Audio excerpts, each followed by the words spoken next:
Great. So far, all of the people involved, from the mayor of New York to the president of the United States, I'm fine with it. Bill from Michigan, what say you tonight? Bill, I'd like to know how come we aren't rounding up all the Arabic people and detaining them and trying to figure out whether they're part of it or whether they're true Americans. No, that would be terrible. As they did in World War II. Bill, that would be terrible. I'm sure you gentlemen would be against any roundup of...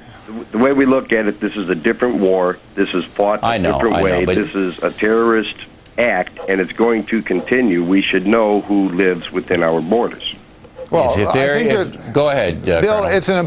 There is an important issue here. We ought to know who lives in our borders. That's for sure. You know, INS is broken down. Our borders are wide open in many cases, and we do have terrorists, obviously, running around our cities. So, you know, there needs to be far more accountability. But certainly, we wouldn't want to go as far as what's being recommended here. No, I mean, rounding up Americans who are Americans, whether they're of Arabic descent, is insane.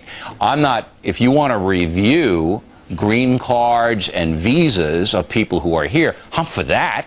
And if you want to put the military on the border, as they should have been on the border for the last 5 years to stop all the chaos, I've been saying that for a year. Allison from California, you're on The Factor.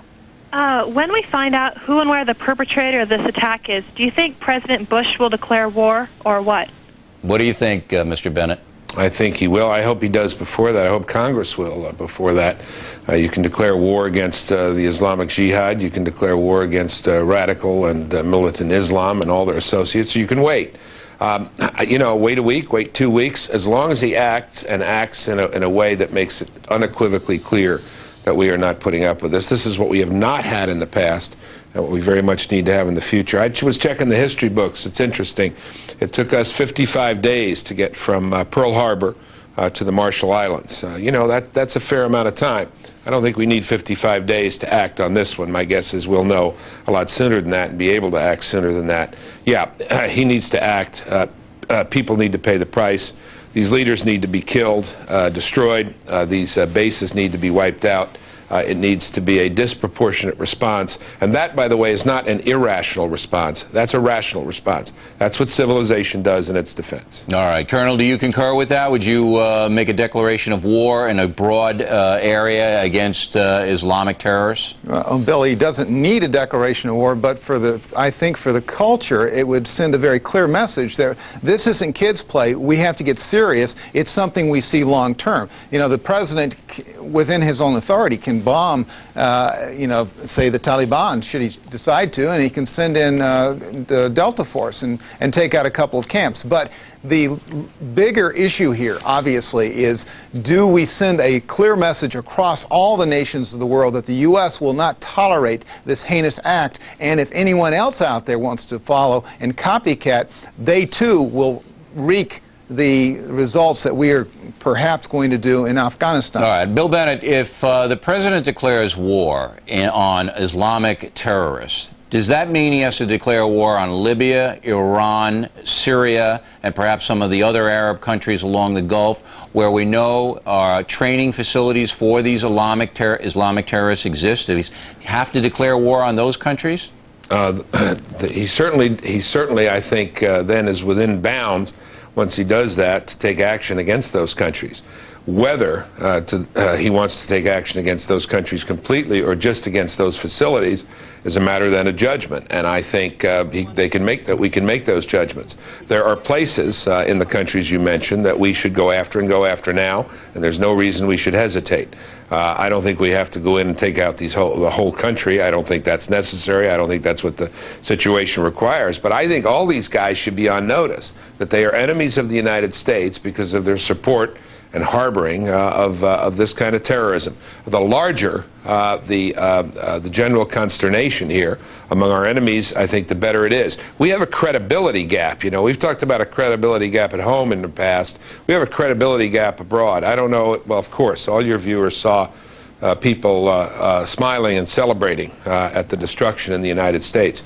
They think we're kind of a soft giant who cannot act. Mm-hmm. They need to learn. Yeah, there's a perception that we're a lot of talk and no action, even though we did bring Milosevic to his knees, and that there is still that perception. Frank from Pennsylvania, what say you this evening? Good evening, Bill. First, I wanted to thank you for your coverage on this because it's been right on target. Good evening, Mr. Bennett and Colonel McGinnis. I would like to know, do we still have military hardware stored in Saudi Arabia, and if we need to use it, are we going to have any problems accessing it due to one of the richest men in Saudi Arabia being the father of... Yeah, Colonel McGinnis knows a lot about that. Colonel, why don't you take that question? Yeah, well, clearly bin Laden's father is a wealthy man, and probably through one of his brothers, he's funneling money to him. Diego Garcia, we have a lot of munitions pre-stored. We do have active Air Force and Navy facilities there and Army facilities in Kuwait. So we have a capability and a special operations capability in the 7th Fleet. So, you know, we can quickly strike if the President tells us to do that. I would be very surprised that as soon as this happened, those commanders weren't looking at all their contingencies and planning how to insert our special ops people. As we speak, they may very well be there. The Kingdom of Saudi Arabia will never give permission to strike from their country to another Islamic country. That will never happen. Well, then I'll tell you what. Can I get in on this? Sure. Because it's not just a matter of strikes. Then we say to Saudi Arabia, and we say to Egypt, Egypt we give a lot of money to, Saudi Arabia we give a lot of protection to, you give us access. Or you can even say, as I think would be reasonable to say, you help us find these people and turn them over, or our protection is gone. You know, you guys have been taking advantage of our protection. We saved your behinds from Saddam Hussein, and now you're telling us there's no way you'll let us have access. This is part of being serious about foreign policy. There's all this multilateral stuff, and it's fine. You know, if these other countries want to go with us, fine.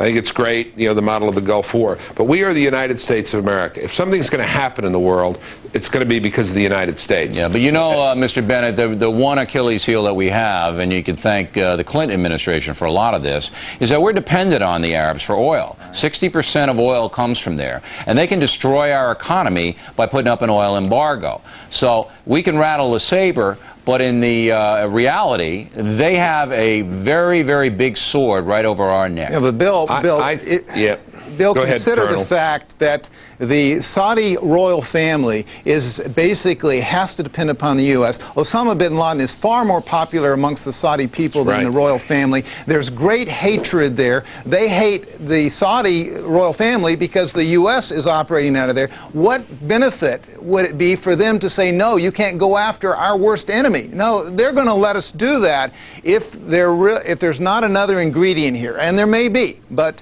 you know, I think in time we'll soon see. Yeah, I don't think we need to use that as a staging platform. I think we can do it, as you pointed out earlier on Early Factor, Colonel, we can go through Russia to get to Afghanistan. And we probably will, Bill. We have I mean, Putin's already on board. They sent a signal today that Putin's fine with it. We want to level Kabul. He'll say, hey, thanks. Well, they gave us a hard time anyway. Cindy from Alabama, what say you this evening? Well, first I want to honor everybody in Washington, D.C., and New York City, and in Pennsylvania for all the efforts that they are doing on the ground there.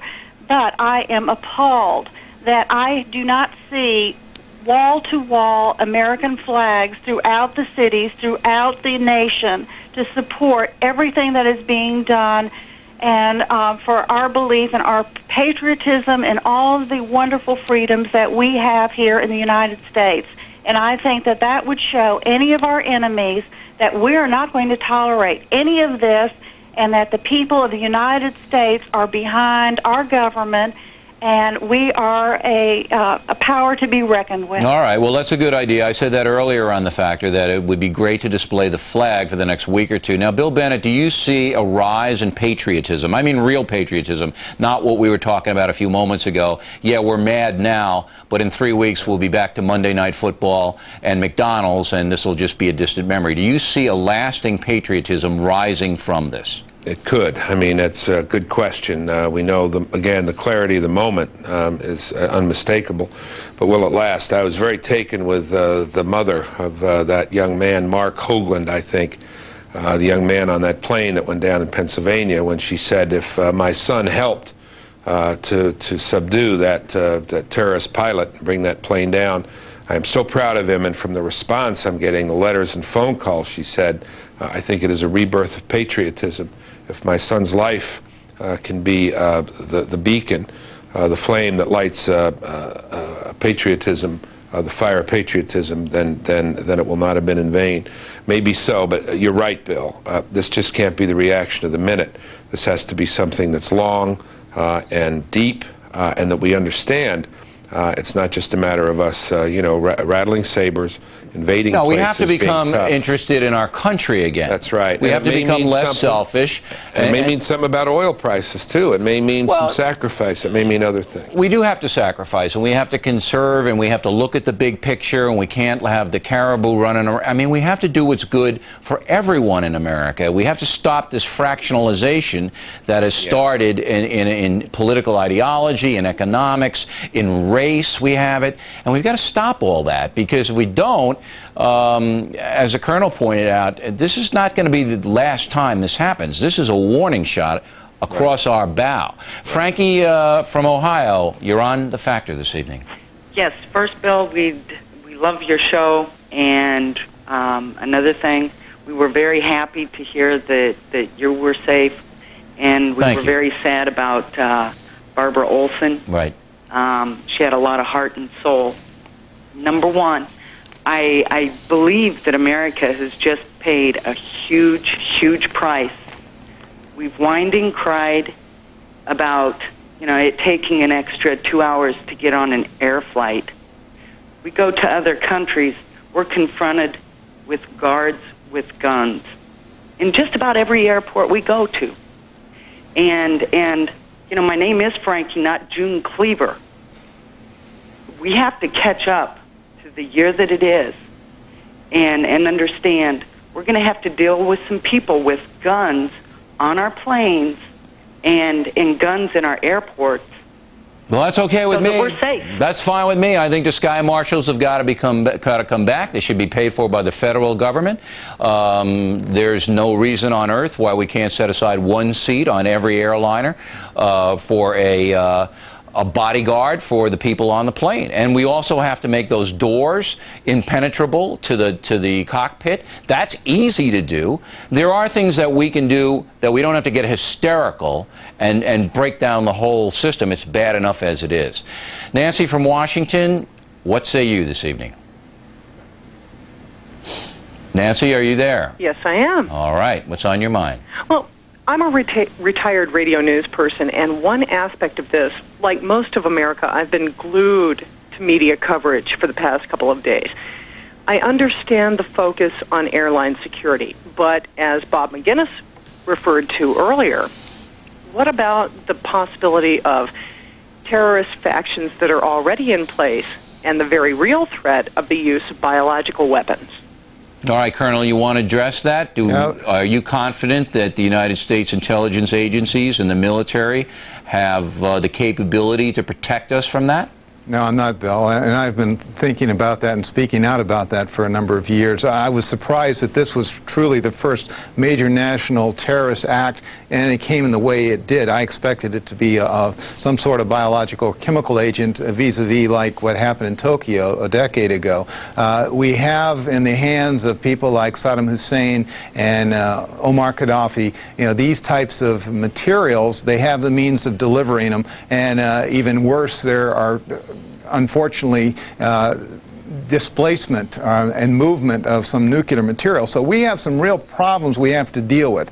This is not pie in the sky. These are real issues that our federal government, we are forming a national capability to address this. It's underfunded, quite frankly. It has to be funded far more than it is. It has to be more pervasive. Quite frankly, if this incident had been of that nature, we would not have had the capability to handle it. All right, Mr. And we've got to get better. Mr. Bennett, do we have to redraw the lines of freedom in our society now? Do we have to stop immigration from the Middle East? Do we have to scrutinize people of Arab